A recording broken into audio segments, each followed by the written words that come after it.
about 10% to pay yourself first before you pay auntie and uncle bill. That's your debts. Right? Then you work on your debts and also work on savings for future retirement. Also, we bring back 10% towards... Sorry to interrupt, Dr. Haynes. Is there any way you can move the computer towards the person? Is it on? Alright.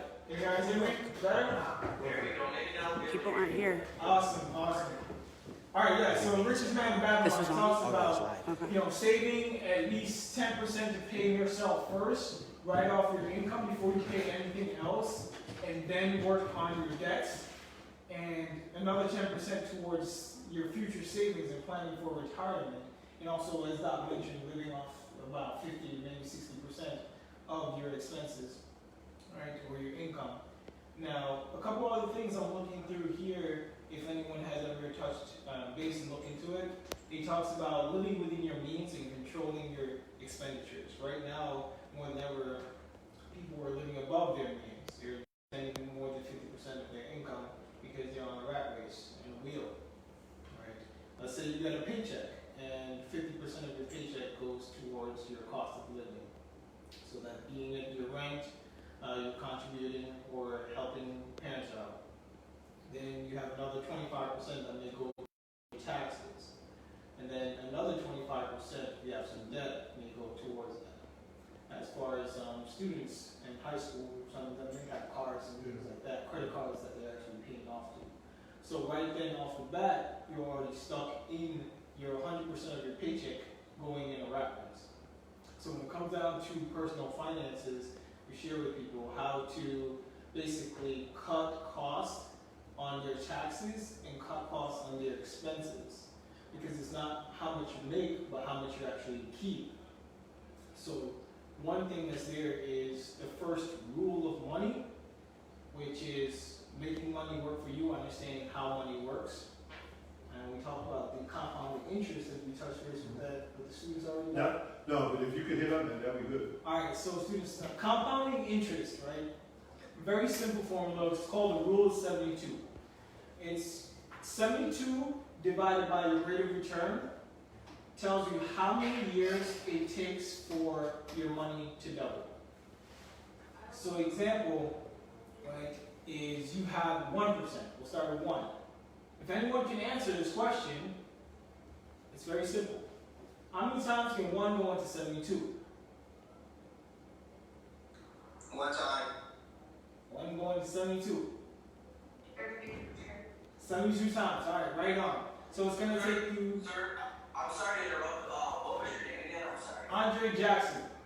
Andre, there's also, sorry that I didn't remember your name, but there's also a page in the book that talks about compounding interest and shows them that, like, graph. It might help if they... Page 60. Page 60. 60 will... Or right across from page 60. Compounding interest, they might be able to understand it a little better. Okay, yep. All right, so please, if you want to reference your book. Yeah, awesome. Thank you. Thank you. So page 60. Let's see if we can get that. One more page. There you go. All right, awesome. Yeah, the power of compounding interest. Fantastic.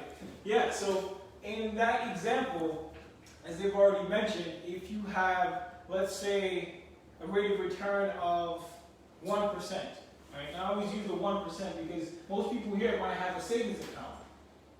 So if we know 1 can go into 72 times, it's going to take you 72 years for your $2,000 to become $4,000. Just by understanding you've got a rate of return of 1% is 4%. Simple math, 72 divided by 4 equals 18. So it's going to take you 18 years for your $2,000 to then become $4,000. Now, most of these students may be gauging to go to college and looking for student loans. The average student loan is somewhere between 4 to 8%. So this is one of the areas where we want to bring the awareness to of how money works and try to get it to work for you before it works against you. Now, the difference between $10,000 at 4% versus 12% is actually about $600,000. Now, this book that Doc has here does an awesome example and share with people how compounding interest works and how you actually be able to utilize that. When it comes down to the practical standpoint, to understand where you get a better return for your money, there's plenty of places that are out there. The number one area people would look to, besides their savings account, is the investment industry. So starting to become awareness in investing into stocks and things like that, but you have to have a strategy when it comes down to investing. See, because the great opportunity to utilize that rule of 72, but the downside is also the risk. High volatility in the market, you can basically lose more than what you put in. How would you suggest for someone who's not in investing at all, but wants to get into I got a it? question. How would you suggest that they get in singly now? Okay, so we'll take your question too. So you got one question here, live, and then whoever just said, I got a question. Me? All right. And maybe the same What- question. All right, Ramad, go ahead. Hit us up with your question, Ramad.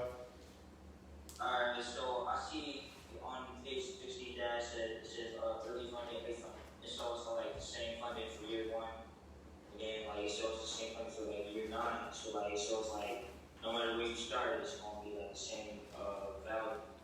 So like with that being said, like how would you start this? Like when did you start this? Well, so Real quick, Doc, the book that Ahmad is referencing is The Journey of Economic and Spiritual Man. This is the workbook, and it's available at the Academy. This is the workbook that Dr. Haynes' students at early middle college, this is the one that they're going through currently. I'd say it's a college level course, but these kids are college level students, so this is available at the Academy. You can get that. okay, and thank you. And so let's go to the table with regard to the power of compounding. So the question is, when do you start? So if you started today, right, and the way this table is showing is if you put $2,000 away for the first 8 years, so if you're 17 and you put $2,000 away until you're 24, that's going to be a total of what? $16,000, right? And if there's a 10% return, okay, and then if there's a 10% return on that, right, for every year. So the story is you got early funding if you start today, and you put $16,000 and then you stop when you turn 25, and for the next 30 years, right, don't put anything in, that 10% is going to continue to compound that money to the point that 40 years from now, right, at 10% return, you'll have $500,000. As compared to late funding, if you waited until you're 25 and then you start at 25 and put $2,000 away every year, right, for the next 32 years, that's a total of $64,000, and a 10% return on the $64,000, you'll have $378,000. Okay, so your question is, when should you start? Well, the idea is if you could find that 10% return, if you start today, even if you stop 8 or 9 years from now, you would make more money starting today in the long run at a 10% return than if you waited another 8 years. So the theme of this idea of personal finance, the thing that you have to take under consideration, your own personal finance, right? So we all know how to make money, but a lot of us don't know how to keep the money or to turn the money over, to invest the money. And a lot of us want to give the money back, right? We want to give money back. Go ahead, sir. So, use the logic of the richest man in Babylon, and if you paid yourself first, what you should use that money that you paid yourself first with is reinvesting it. So realistically, we could start today if we paid ourselves first and reinvested that money. That's true, right? So thank you for that question too. So thank you for that question too. So it's like, if we practice the habits that's been presented in the Richest Man in Babylon, even if you got $100 today and you put 10% away into a savings account, that's how you start. That is the beginning. You're developing the habit. So what we talked about in the past, right, was that we tend to have, and I had it, I mean, to everybody who's part of this podcast right now, we've experienced having the financial habits of the poor, right? And the financial habits of the poor is money comes in, and what do? Right? The money goes straight out. And, you know, and we're not talking about why or what happens, but by and large, that's the habit. And even worse, you know, if you get a credit card, right, money comes in, money goes straight out, and then we also go into credit card debt, right, or student loan debt, so that even makes it even worse. So if you can turn your mic off, but do we answer a part of that question? Yeah, kind of. I still kind of got a couple questions too. Okay, go ahead. So, like, is this real? This is real. If you put away $2,000, Dre had to laugh. yeah, okay, hold on. Actually, I'm gonna let Dre. It's real. Let Andre Alright. speak on that. 'Cause the question is this real? Go ahead, Andre. So it is real, alright? And I want to state in full disclosure, I'm a licensed financial professional with World Financial Group, an insurance agency. So I'm actually able to speak with you guys from a professional standpoint that handles when it comes down to protection and retirement planning. Yes, it is real. Rule 72 is very so much real. Real enough that if anyone here has a savings account, any bank that you have, you can look it up. Just go straight to your bank website, take a look at the rate of return you're getting on a savings account. It's going to be less than 1%. Right? Now, where you essentially get a better return is many places. Like who's talking about 3 industries. You have a banking industry. It's going to give you the safety, no growth. The second area is investments. It's going to give you the growth that you want to get a better rate of return.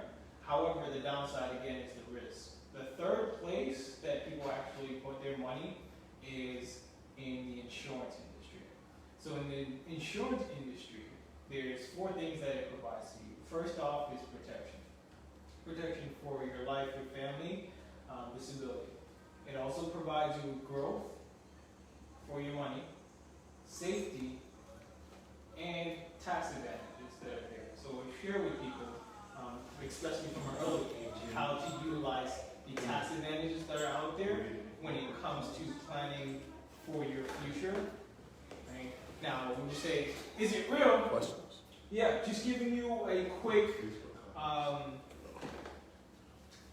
rundown on where it really lies is, okay, we'll give you from the insurance industry, right? Or talk to you a little bit about a financial foundation. I'm not sure Doc can elaborate what a financial foundation is in this book, which we talk about financial foundation. Everyone can envision the pyramids. There's 4 layers to the pyramid. Your base layer is protection. Right? You put protection on yourself, your cell phone, your cars, right? Protection on your life in the event you get sick, disabled, or premature. The next level up is debt management. Now, Rich Man in Babylon also talks about that. Is you want to eliminate your debt as soon as possible, right? And living debt free, because the rate of return on the debt can hinder your abilities when it comes to savings. I mentioned earlier, credit cards. You know, credit cards are about 22%, 18% or higher when it comes to compounding interest. So right off the bat, your debt is going to work against you. The third level of that pyramid is going to be what's called a 911 emergency fund, which is about 3 to 6 months of your monthly income set aside for an emergency. If you're working, you want to have at least 3 to 6 months. The goal I've always been sharing right now, especially with millennials, Z generations that are upcoming, is to have anywhere from $5,000 to $10,000 in a savings account, and then invest on the top. So if you look at your foundation, right, and you say, okay, it's a triangle, 4 layers: base, protection; next layer up, debt management; third layer, 911 emergency fund; then investments. It's nice and stable looking at it from the ground up, right? However, you turn that foundation upside down, and a storm can come from the side. A storm could be anything. A storm could be car repairs, premature death, anything along the lines of that. Just an emergency can completely wipe somebody's foundation over, just like a house. So we share with people how to build it from the ground up, beginning with protection. Eric Daniels on Facebook asks, what type of insurance? What type of insurance? That's a great question. So there's actually 5 types of insurance that are out there. I'm dropping some gems. The 5 types of insurance that are out there. Number 1 is term. You have term that has no cash value, but the benefits to it is cheap and affordable. Right? Now, why is it cheap and affordable? Well, there's no cash value to it. Another benefit, it provides the beneficiaries of that benefit tax-free. Right? Guaranteed renewable. So if someone, let's say my age, around 27, I want a 10-year term policy. At 37, I can renew that policy without losing my health. Just looking at little benefits. The next thing that most people know about is whole life, which the greatness about whole life, it provides you 3 to 4% cash value growth. So when we asked that question, to answer that question again earlier, is this real? Yes, rate of return, you can get about 3 to 4% of the whole life. So that's one thing. Two main things that people know about is term and whole life. Right? Just looking at the cash value benefits to it. I'm just going to go about cash value. Now, they came about with another policy called a universal life. And the universal life is going to give you anywhere from 2 to 6%. And it's not an exact amount, but it's between 2 to 6%. It offers you a flexible premium. That means you can pay more or you can pay less, just like FlexPay. Compared to a whole life. Right? The whole life is a fixed payment. You know exact dollar amount, that's it. Right? Now, right then and there, with the universal life, you're getting a better return, but there's not enough knowledge in it. Right? So let's say if you're getting 3%, you can take advantage of the flexible premium as a tax shelter to actually put more money into the account and utilize that rate of return. Moving forward as time changes, right, somewhere between the 80s and the 90s, they came about with the VUL, which is a variable universal life. Now your cash value is going to be tied into the stock markets. Right? So if the stock market goes up 30%, in an example, then your cash value in your life insurance policy will go up 30%. So real quick, so this issue of insurance, right? Why would it be relevant to somebody who's 16, 17, or 18 years old? Because it's a great generational wealth building tool. Oh, okay. And it's How so? Well, put it like this. Average cost for about 18 years old or somewhere around 20 something for $100,000 coverage is somewhere between $56 to $66 a month. Now, a company by the name of Transamerica, which I'm able to represent, has a cash value floor when it comes to protection of 0.75, which is better than an actual savings account, and a growth rate of up to 15%. And now that strategy is called an index universal life. So as Doc talks about the shift that's going on when it comes to strategies, it's an index strategy when it comes to planning for the future. Now, index strategy, right, is basically a strategy that says when the market goes down, you're leveled off, just on a solid floor. So if let's say the market tanks 10%, you're at 0.75, you don't lose anything at all. The market goes up 20%, well, you're capped off at 15. There's different companies that are out there, such as Nationwide, that may give you a 0% floor and up to a 12% growth. right?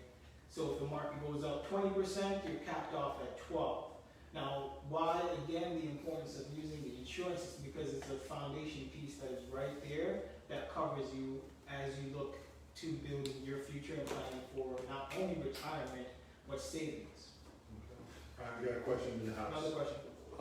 So at the age of 16, 17, 18, can I start doing this right away? Or do I need to wait till I have more money to do it? How much does it cost us to start doing this? So you can start doing it right away, and especially if you are around 18, 16, 17, you can contact a financial professional, such as myself, and basically sit down, get a personal financial strategy. There are some requirements that are there for someone to start. It's not more so if you have the money, but the qualifications when it comes to insurance. Being in good health condition. Right, so when it comes to insurance and insurability, it's just like having that car. If the car is beat up, it's not in good condition, you can't really insure it. Right? Or hey, you got a brand new car, it may cost a little bit more. Insurance is slightly different. If I'm an active smoker, not too healthy, then my insurance cost is a lot. But yes, at an early age, you can start. And in actuality, just to drop another gem there, just as Rich Dad Poor Dad, the wealthy, what they do is between the first 15 days after a child is born, they start putting something away. So a lot of folks are just realizing now by age 18, wait, I should have had something put away, so we're having to start retirement again. But yes, between 16 and 18, that's the perfect time to really start. So to get ahead of the curve. Okay.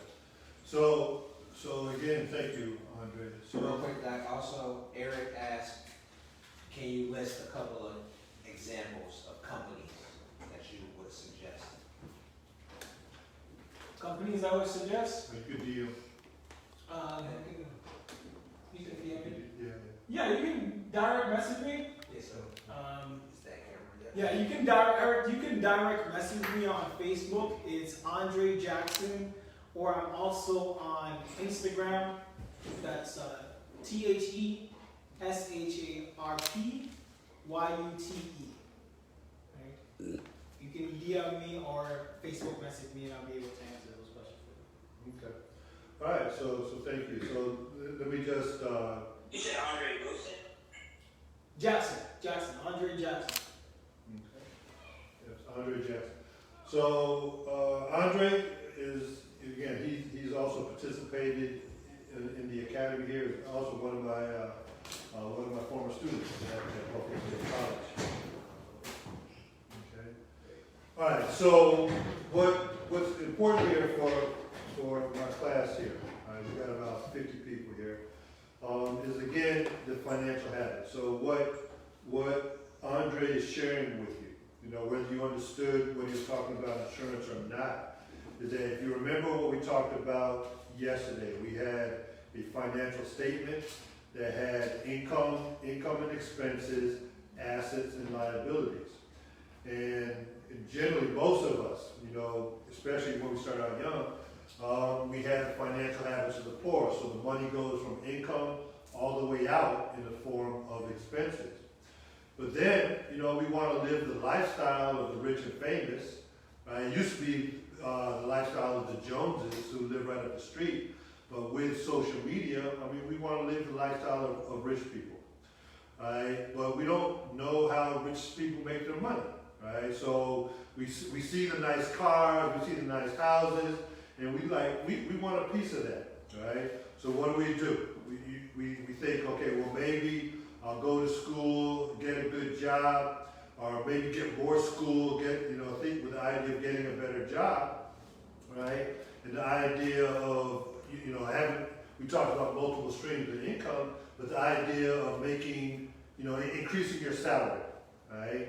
Or accessing more debt so that you could have these dreams or these fantasies or this desire that you want to live what we might call a socially acceptable standard of living or better. But a lot of times, if you have the financially poor mentality, right, what we end up doing to get these toys or get this, what we want, what we consider a higher standard of living, is we increase our liabilities, we increase our debt, we increase our credit card debt, we increase, might lease a car, our mortgage debt, or our rent might go higher. But the bottom line is we haven't put anything in the asset column. And if you remember, we talked about this before. What is an asset? We said an asset does what? It puts money in your pocket or takes money out? I'm asking that to the class. What does an asset do? Put money in your pocket or take money out? Puts money in your pocket. Definitely puts money in your pocket, right?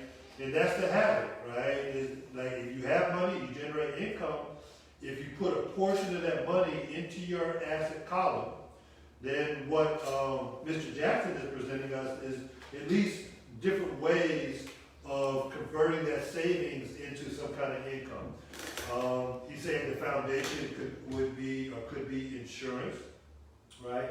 But we talked about in class, you could convert you could possibly buy income properties or stocks, bonds, mutual funds, or what have you. But your number one asset, right, is not really on that particular financial statement. Again, we're in the 21st century. The number one asset of the 21st century is the mind of a man or a woman, or a young man or a young woman. And the question is, can we cultivate that? Can we increase our wealth, our mental wealth, right? Can we increase our emotional wealth, right? Even our physical wealth. Can we increase wealth in that way, but also increase our material wealth?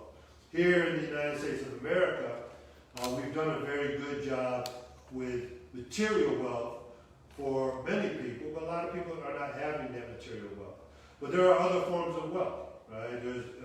Clearly happiness, joy, love, peace, being able to go to sleep with peace of mind. Those are forms of wealth. Investing in the young folks of our society. I personally feel that, what we talked about, grade 13 through 16, right? We need that increase in liberal arts education, but I think it's kind of unfair that young men and women have to pay for that, right? We talked about the idea that there's a pretty good chance that a lot of us are going to live right? Are going to live to triple digits, right? I'm living in 333. So All right. I'm already set on 333 right now. Okay. All right. So we got a question too from Rafeal. Javier. Okay. Yeah. So Javier, what's your question? So basically, you're telling me that if I use the logic of the richest man in Babylon, I pay myself, I work at McDonald's, and I start paying myself 10%. So every $100, I give myself $10, and I put it in the bank, and I use the rule of 72, or I make sure, I talk to my bank advisor using the rule of 72. I could make more money now. For like 5 years from now, I could use it. Well, I'll let you talk now. What do you think? You're saying that if he uses the rule of 72 to start putting the money away, richest man in Babylon. I work at McDonald's, right? I make $200 a week. I put $20 away. Does that? Again, is this real? If I practice the habit of putting $20 away at 15 years old, is there a pretty good chance that I'll be wealthy when I'm 60? Oh, absolutely.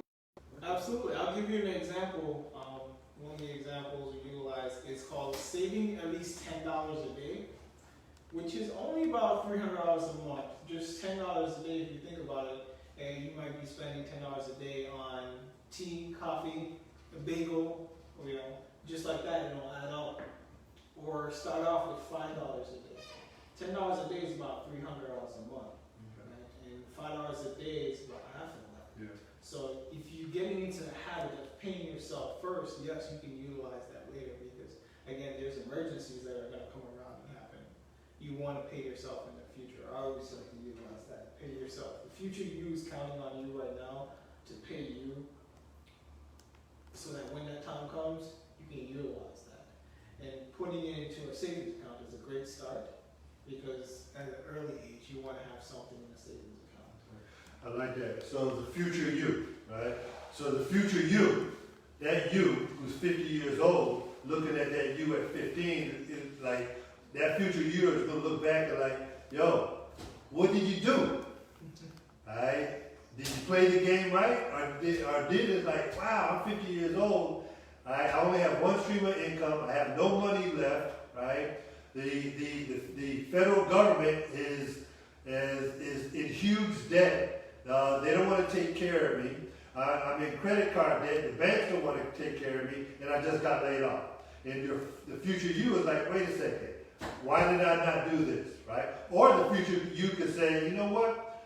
I got multiple streams of income, right? I'm living a quality of life where I'm a healthy man, a healthy woman, right? I'm well on my way to living triple digits as a healthy human being, right? And I have multiple streams of income.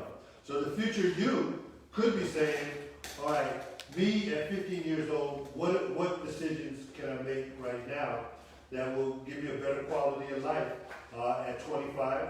A better quality of life at 35, 45, 55, or whatever. Right? Now, there's also the externalities, right? Because again, right now we're in an environment of a pandemic, right? We're in the environment of high unemployment. But what are you going to do, right? And maybe we could go to Mr. Suarez talking about how do we handle the fear that we're facing right now? What can we do to live a better life? Well, I did want to say that the paradigm shift that we made reference to earlier, switching to the idea of a consciousness of abundance, that is the result of the many minds, the collective minds that have slowly been shifting into that. But it starts on an individual level. And what are you doing to change your mindset and condition yourself for that paradigm shift to thrive in that paradigm? So, but that's a little bit of how I feel on that. Before you posed that question to me, I was really sitting here thinking about, since we have a classroom of, I would assume maybe 16, 17-year-olds in that range, Yes, sir. even 15, I think they're interested in how would they get into these investments in the new way, since we're talking about new and everything that's forthcoming. So my question for Dre is, what do you feel? How do you feel about, or what apps would you recommend? Like Acorns, Robinhood. Robinhood's a popular one that's becoming really trendy for people to start investing in that manner. And also, Doc, what you have some experience with, and that's Bitcoin via Cash App. Okay. What do you guys feel about these apps, and what apps do you recommend for getting into investing? Because they're kids, but it's kids that's doing it and making a lot of money doing it. So, what do you think about that, Dre? I think it's a great, Robinhood's a great platform. Okay. It's a great platform to utilize as far as when it comes down to investments. And just having your first kickstart at it, or it's just like playing essentially in the market without too much hands-on or capital that you have to put up front. So Robinhood's a great way to start, but just by getting yourself in there and looking up some of the information. Okay. And that's But you feel that there's better There's ways a to question that? on It sounds. Kayla, she said, can't you get scammed from some investment apps? a good question. Okay. I would always recommend doing research. Yes, so that's a great question, right? YouTube is your best friend. I mean, we definitely are in the era of cyber espionage. We are in the era of what, quote, fake news. But like Robinhood, I know Rafeal was asking me about the idea of the Cash App. And the Cash App, only one thing about the Cash App is that you could use the Cash App and hold your money in, like, so if you have Cash App, you could purchase portions of shares of stock, right? You could purchase, so I don't know what the McDonald's stock is or Google stock, right? I mean, might be probably a few $100s, but you can buy $5 worth of stock, right, of McDonald's or Home Depot or whatever. I mean, you know, what company do you use on a regular basis that you think, or Apple, right? I mean, I think a lot of you have, right now, you are connected with me online using Apple products. Well, you could buy some Apple stock. Now, I know Apple stock is pretty high. Do you know what it is out here? I know I saw someone post a stat today on Facebook, and they said they bought $100 worth of Bitcoin, I believe they said yesterday, and they made $20 on it overnight. So Now again, one thing about when they say you make money, right, is the question is if you cashed it in or you realized it. But you could buy $10 worth of Apple. Apple might be, I don't know, Apple's at $376. so Apple is at currently $376 per share. And a share of Apple, what that means is a portion of ownership of the Apple Corporation. So one share, $326, you have one share of ownership. Meaning that actually, the truth is, if you hold on to that, you have a voting right with regards to the Apple Corporation. You have one vote. Now, but if you use an app like Cash App, you could buy $20 worth of Apple. You don't have to buy the complete share.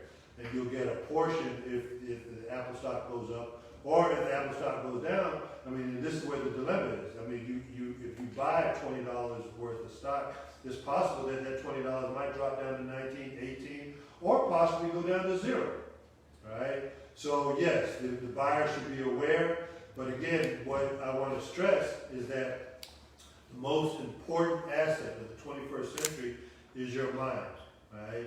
So, you know, and if you want to know finance, right?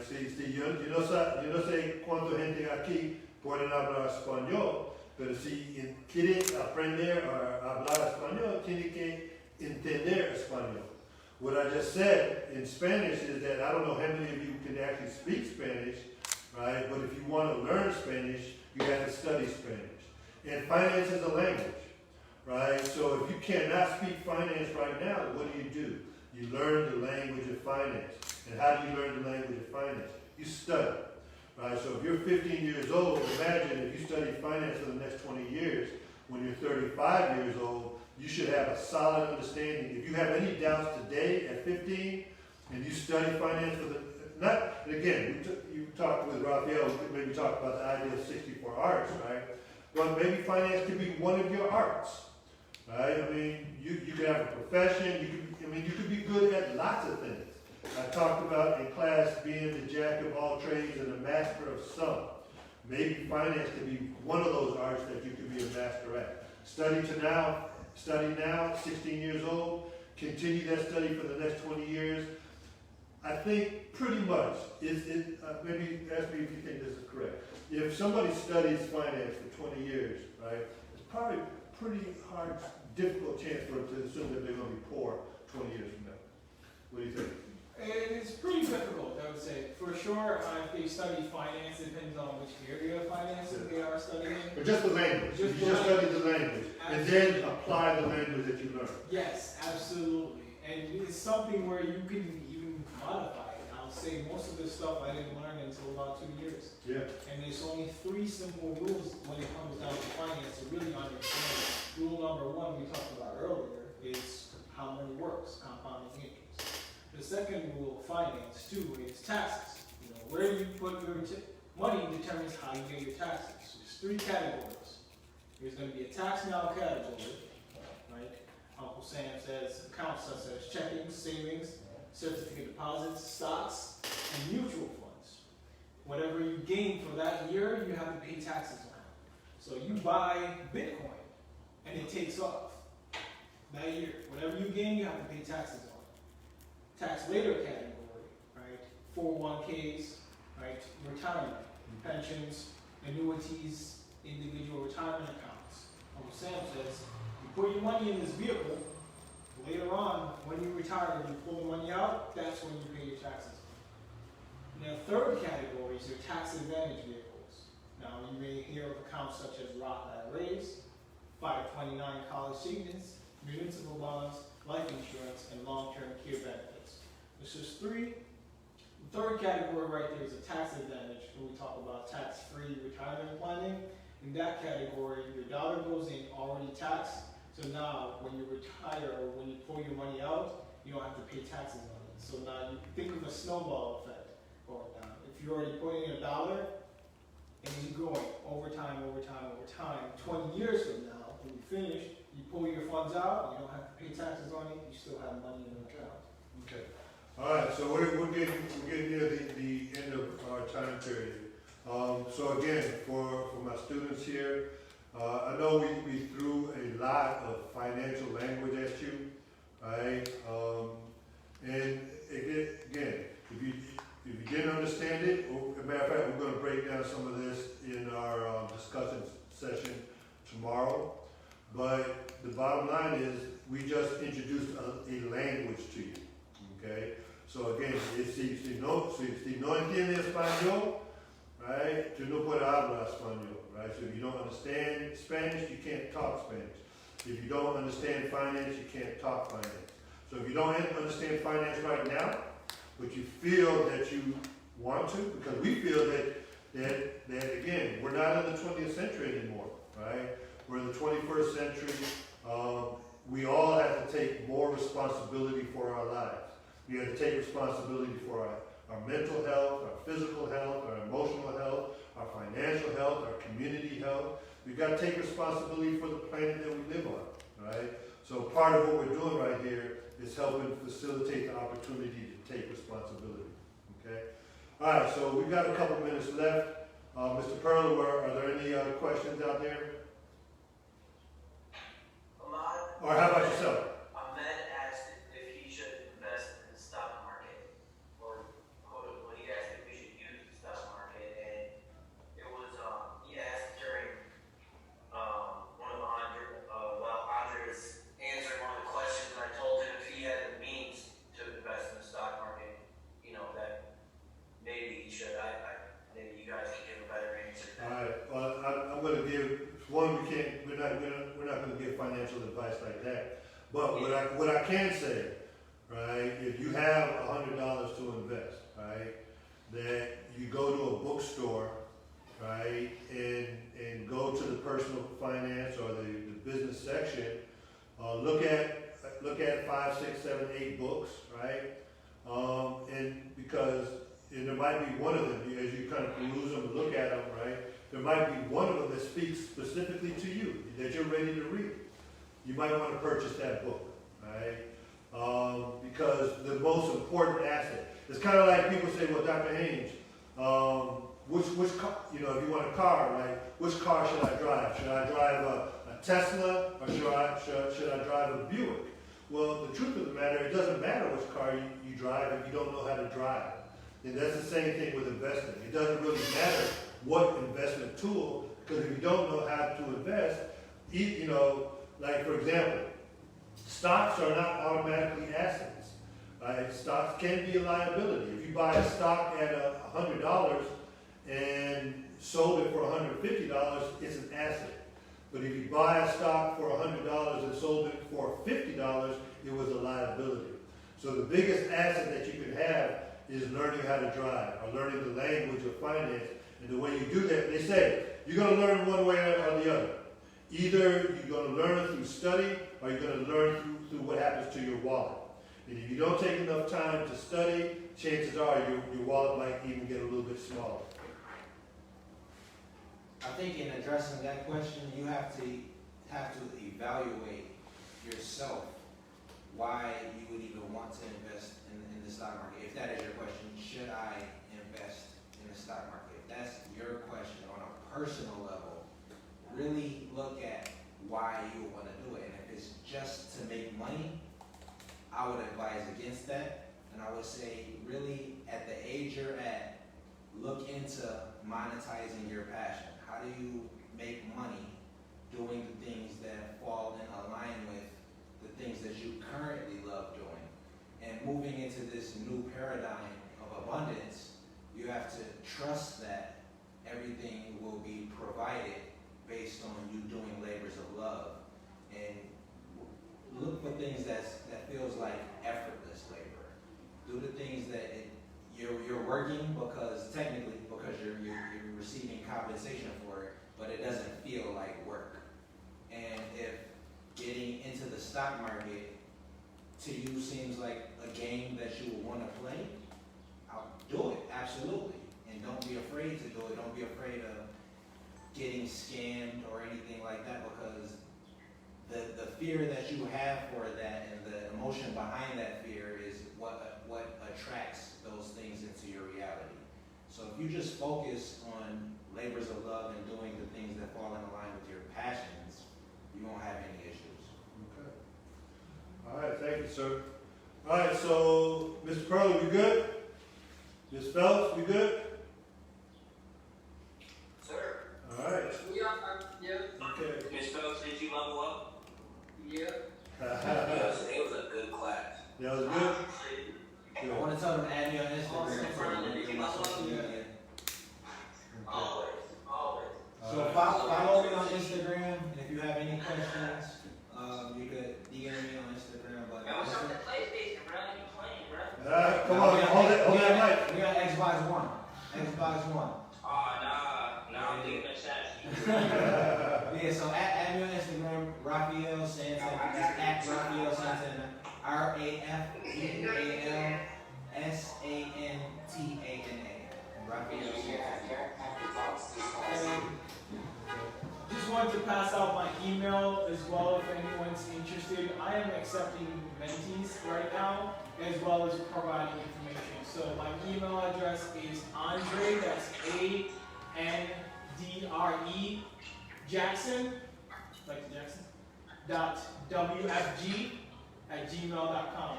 Again, that's Andre, ANDRE Jackson, period, WFG@gmail.com. You can send me a message, say hello, I was on the podcast and I'm in Dr. Haynes' school and I want to learn a little bit more, and I'll be sure to respond to you.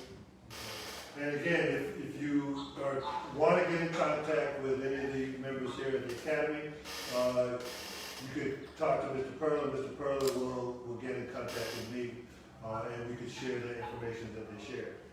All right, so out there in Facebook land, out there in Zoom land, and here in Buffalo, New York, here in the Academy.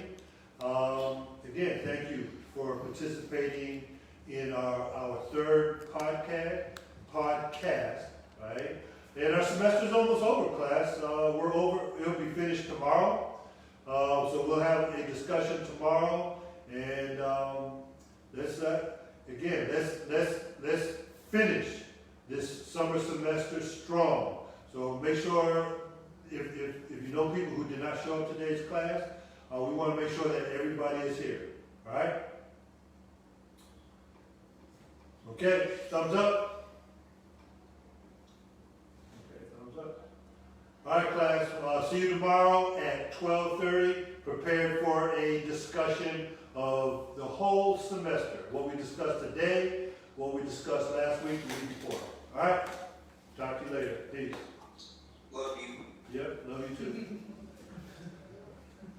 That's love right there. That's all love. So Facebook land, we just concluded Dr. Haynes' class that he's teaching 65 students.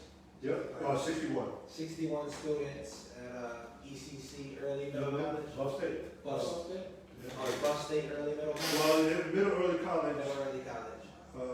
is an entity, as a high school in and of itself, but we have a collaboration with Buff State. So I'm teaching through the division of continuing and professional studies. So again, thank you for them also. But this is a collaboration between Buff State and the Academy and the Center for Economics Education and Middle Early College High School. So this is Dr. Haynes' Economic Systems 101 course, and you can get this book if you want to get it for yourself, if you want to get it for a younger person in your life, you can get this book through. How do we get this out here? We're gonna throw the link right in the comments. So we'll have a link in the comments. You can email us for any information at, what's the email? CIG?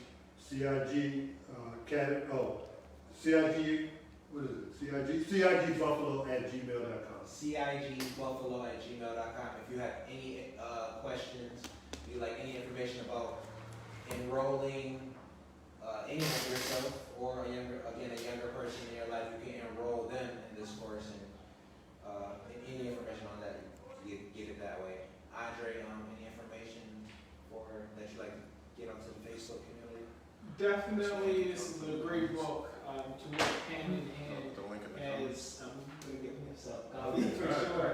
I'll do it. And for those on Facebook, you definitely connect with me. It's Andre Jackson on Facebook, or you connect with my social media or send me an email. It's andrejackson.wfg@gmail.com. This book actually goes very hand in hand with the book I have called Saving for Your Future. So when we talk about planning for your future, saving for your future, and the journey of economic and spiritual man, workbook. It's a workbook with a saving. Yeah. So it works great hand in hand. You guys can email, get in contact with me, get a copy, and we'll talk more. Okay. So we have 6 viewers on Facebook currently, and if anyone has any questions about, I don't know how long you've been tuning in for, but any questions about what we've discussed thus far, or if you like to, just any questions in general on financial literacy or the academy as a whole, we're here, we can hang out for a little bit. We got a little bit more time? Yeah, definitely.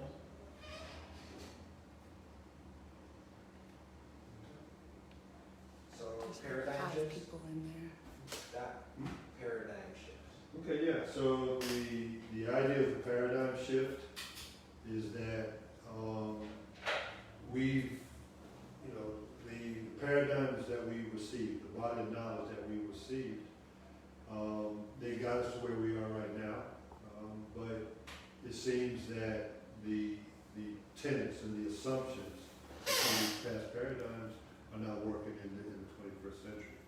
And so we here are really pushing this idea of shifting from the journey of economic man to the journey of spiritual man, and putting them together. Is that a good time that we've been on the planet, we've spent a lot of time, we spending just surviving in the material realm. But today, we as human beings, particularly those of us here in the West, we have something to live for. We're seeing ourselves as bigger than. So I'm bigger than Curtis Haynes Jr. I'm part of this whole crew right here. I'm part of the human species, right? And we practice the art of do no harm, right? And the idea that love, right? Whatever love means to you, right? I mean, you kind of, each of us, all 7 billion people on the planet, we have a particular understanding of love, and we know that. I would say, if, using marginal language like marginal economics, right? Or marginal cost, marginal revenue, what have you. But we could also say marginal aspects with regard to love, right? That we all know that if you err in the direction, in your own mind and in your own heart, you err in the direction of what you feel is love, right? You keep doing that for the next 10, 20, 30, 40, 50 years, right? You're going to have a very solid understanding of love. And that love can manifest in the material world that you and I are living in. So that idea, that kind of language is this new paradigm. And I think that paradigm opens the door for a lot of personal responsibility and a lot of personal growth. Dre, how do you define love? Oh man. Define love for me, it comes down to the 5 things, the 5 languages, all combined together, works hand in hand. The act of service, the physical touch, the words of affirmation, speaking those out to people. There's a few others. Man, it's really tough out there. Gifts. Gifts. There we go. Gifts, yeah. Quality time. There we go. Those 2. Yeah. Gifts, I'm not too much of a gift person, but quality time. Me neither. Quality time. Personally, I'm acts of service. Acts of service, yeah. Acts of service, do you son, we talked about those love languages. I like, dude, you about gifts. He said, yeah, that's right. But what do you expect? I'm 12 years old. Yeah. I feel like I was never gifts, though. I feel like I was always acts of service. I like quality time. Quality time is great. It actually changes over time too. Especially now a lot with this pandemic that's going on. Everyone is changing and evolving. Every year you actually changes towards the language you speak. The people you interact with changes your own language. So that's a paradigm shift in itself. Indeed, right on, indeed. All right. Well, I think it's time to cut this loose. Thank you for everybody who participated, and those of you who are going to watch this in the future. You know, share it with other folks. We will. I mean, I think we like to have them doing this podcast. Keep an eye out for future podcasts associated with shifts in paradigm and success strategies for the 21st century. All right. Thank you, everybody.